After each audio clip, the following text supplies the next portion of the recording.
Le Parti socialiste est à un tournant.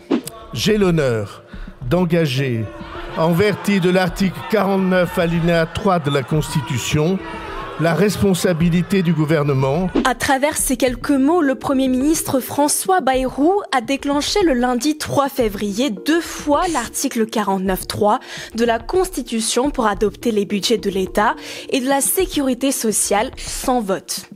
Une décision qui expose son gouvernement à la censure. La France insoumise a déjà déposé 2 motions de censure qui seront votées ce mercredi 5 février.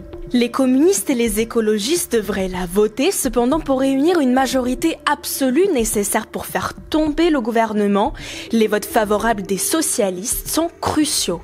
Mais ils ont déjà annoncé qu'ils ne voteront pas la motion de censure. Un sentiment d'embarras plane donc au sein du parti et un risque de rupture au sein du nouveau Front populaire. Mais alors, à quoi joue le Parti socialiste ? Censure ou pas censure, tous les yeux sont tournés vers les socialistes qui sont en mesure de faire pencher la balance ce mercredi 5 février. Alors, ils ont déjà dit qu'ils ne la voteront pas, et ce, à l'unanimité. Une décision qui attise la colère du côté de la France insoumise.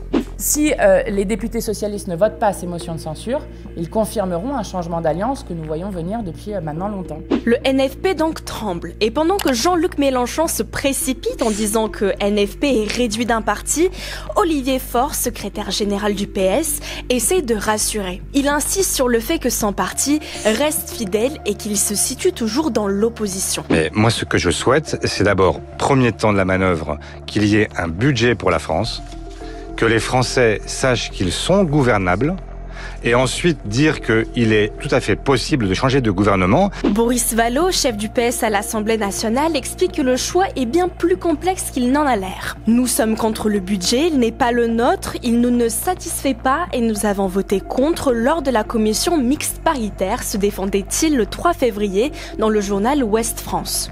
Mais entre un blocage institutionnel qui conduira à une potentielle présidentielle anticipée et une stabilité, le PS préfère miser sur la stabilité. L'union de la gauche, c'est celle qui ramène des éléments positifs. Je préfère changer la vie des gens chaque petit matin plutôt qu'attendre le grand soir, a justifié Patrick Kanner, le président du groupe PS au Sénat pour Le Monde.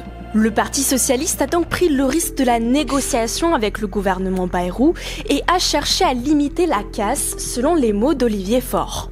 Ils ont d'ailleurs réussi à obtenir des concessions sur la réindexation des pensions de retraite, le maintien du remboursement des consultations médicales, la préservation de 4000 postes dans l'éducation nationale, puis l'augmentation du budget dans les EHPAD et l'hôpital public.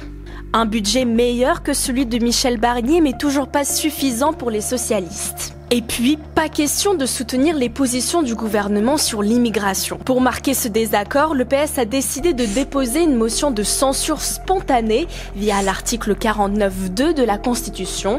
Ce dernier porte sur les valeurs de la République. Il serait déclenché en réaction aux propos de François Bayrou sur le sentiment de submersion migratoire dès que le processus budgétaire sera abouti. Il y a désormais un cadre budgétaire qui permet à l'État d'être piloté, mais en même temps, ça ne veut pas dire soutien au gouvernement, et c'est donc la raison pour laquelle nous reviendrons sur ce que vous avez commencé à décrire, et qui est une forme de trumpisation du débat public aujourd'hui, sous l'influence notamment de Bruno Retailleau. Bien que cette motion de censure n'ait pas besoin d'un texte pour être déposée, elle est votée comme une motion classique. Il faut donc un soutien d'un 10e de député pour qu'elle soit recevable, puis une majorité absolue pour qu'elle soit adoptée. Mais cette motion restera sans doute symbolique. Les chances que le RN la vote sont quasi inexistantes et ce n'est pas sûr non plus que LFI se ralliera aux socialistes. À quoi sert de voter une motion faite pour racheter la conscience du PS, a lancé Éric Coquerel, président de la commission de finances et membre de LFI pour le journal Le Monde. Il y a donc une véritable volonté de rupture chez LFI, mais ce n'est pas un sentiment partagé par le reste du NFP. Bien qu'ils ne soient pas d'accord sur la stratégie du PS, l'écologiste Marine Tondelier et l'ancien insoumis Alexis Corbière estiment qu'il faut rester unis. Surtout avec les élections municipales et l'élection présidentielle qui s'approchent à grands pas.